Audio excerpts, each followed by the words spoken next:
Get your free copy of the complete tutorial at www.teachucomp.com/free.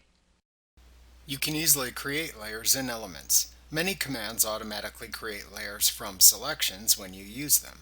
You can also create blank layers and then add content to them.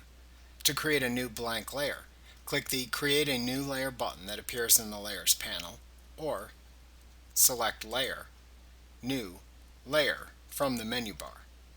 If you choose the former option, it instantly creates a new layer with a default name in the Layers panel. If you choose the latter option, it launches the New Layer dialog box instead.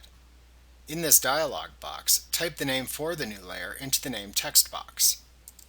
If you check the Use Previous Layer to create Clipping Mask checkbox, you will create a clipping group in which a group of layers is constrained to the boundaries of a base layer. Clipping groups will be discussed in upcoming lessons. To apply a color coding to the new layer that appears in the Layers panel to help you organize your layers, select a color from the Color drop-down. Then set the desired blending mode for the layer by using the Mode drop-down.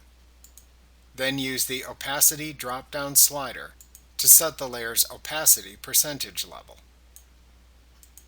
If you selected a mode from the Mode drop-down, that lets you fill the layer with a color mode neutral color and want to do that, then check the Fill with Color Mode Neutral Color Name of Color checkbox, where Color Mode is the name of the color mode and Name of Color is the name of the color used to fill the layer. To create the layer when finished, simply click the OK button to add the layer to the Layers panel. Like what you see? Pick up your free copy of the complete tutorial at www.teachucomp.com/free.